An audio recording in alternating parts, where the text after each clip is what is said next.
you doing? My name's Eric Small. I'm in EMS Roofing. There's an approved estimate for Gerald Sweeney. We're at his house today on Edgewood Road, I believe it is. We're in Havertown, PA.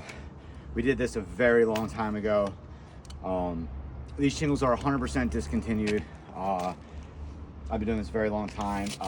If you just zoom in real fast, I can show you.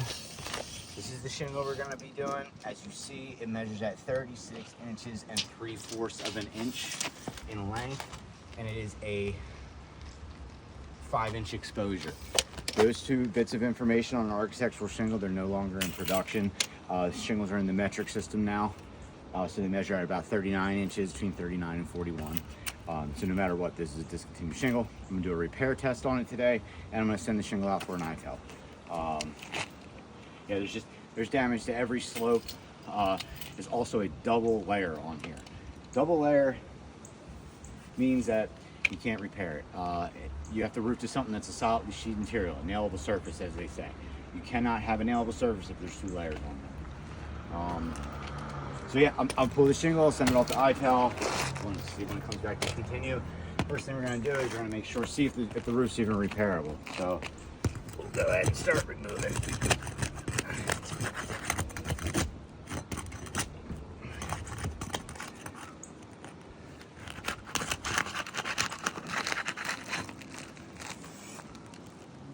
Okay.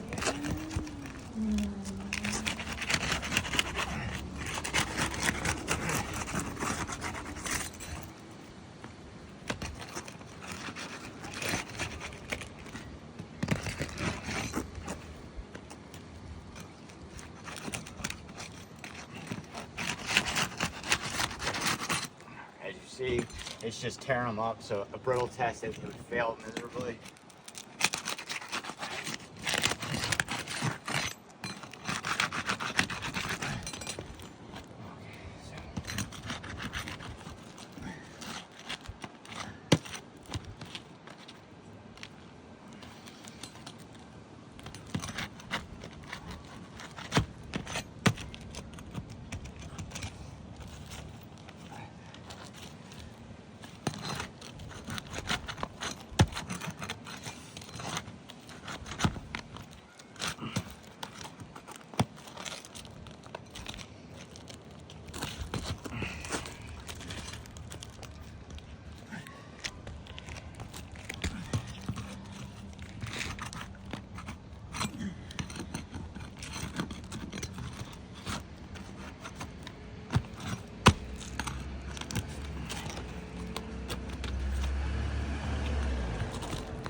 Alright. Well, we're gonna send this off. You can see the mat transfer, not too good. We'll send this off to ITEL. Replace the shingle. Like I said, it'll come back discontinued. Well, let me pop that in on the video. We have to use ice and water because, as I said, the shingle is no longer available. I did attempt to go try to find something close because of the length and width. Wasn't going to buy a bundle of it and have to just keep on cutting shingles over and over again to make a repair. Also, while making the repair, you can see this got damaged. This was also damaged. I didn't lift the shingle above 45 degrees, and still this also caused damage. So it's going to be a domino effect. Where every time I replace the shingle, the next one's going to fail, the next one's going to fail. Yeah, it's got to be a full roof replacement.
Hey, what's going on? How are you? Recording. What's that? I'm still recording. Oh yeah, you talk. Repair's done. Oh. Oh, I can stop recording? Yeah, you can. Oh, okay.